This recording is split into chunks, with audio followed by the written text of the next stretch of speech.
तुमको आ गोटे नुआ भिडियो रे आ क्विक भिडियो रे मध्य आचार्य नागार्जुन यूनिवर्सिटी रो 2024-26 बैच रो रिजल्ट आज आसी। ओके, रिजल्ट इवनिंग रे रिलीज हेची एंड यार लास्ट सेमिस्टर फोर्थ सेमिस्टर रो रिजल्ट एटा। ओके, तले घटना कोन वर्तमान बैक परसेंटेज बहुत कम अच्छी। ओके, बैक परसेंटेज बहुत कम अच्छी जाना पड़ुची एंड जो मानकर रिजल्ट एएल देखाउची से माने मते के जण मेसेज करिसेंती जे सर हमर रिजल्ट एएल देखाउची कोन ता अर्थ।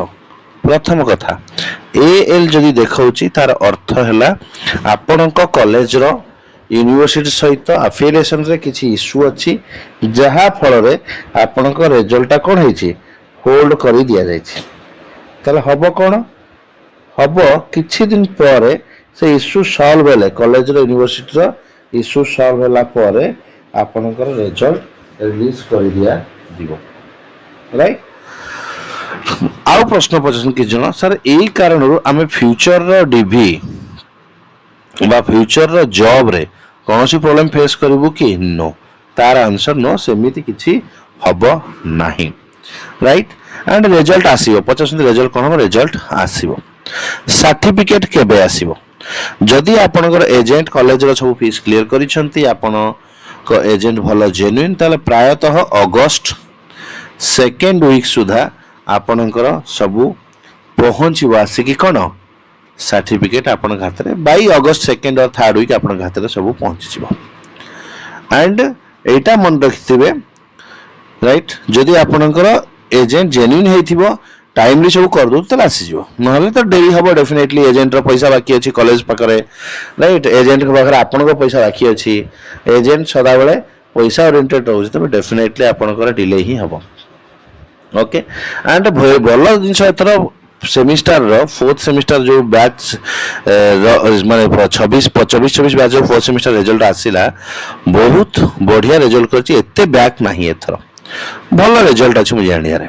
ओके, एंड एल जदि अछि ताले ओरी हो नाही सर्टिफिकेट वेरिफिकेशन फ्यूचर रे डीबी जॉब करिवारे कोनोसी असुविधा होबो नाही।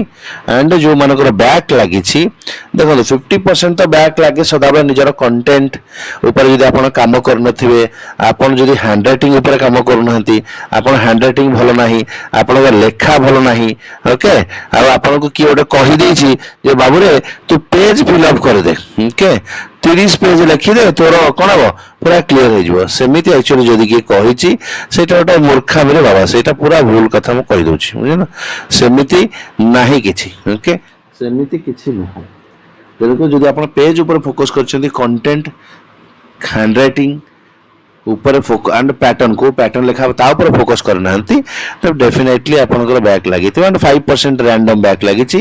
राइट, आपण रिवैल्यूएशन क्लियर अप्लाई करंतु जदि पाठ लिखिथिबे हैंडराइटिंग होथिबे रिवैल्यूएशन रे ता निश्चय क्लियर हबो। आ लेखिना तो डेफिनेटली फुनी सप्लीमेंटरी देबे। जदि कागज सपोर्ट हेल्प दरकार डेफिनेटली मो सहित व्हाट्सएप माध्यम रे जोगाजोग करिवे, दया करके कॉल करंतु नै व्हाट्सएप माध्यम रे जोगाजोग करि पारि, मु आपन को सपोर्ट करि परिबे। Thank you so much, happy learning to all.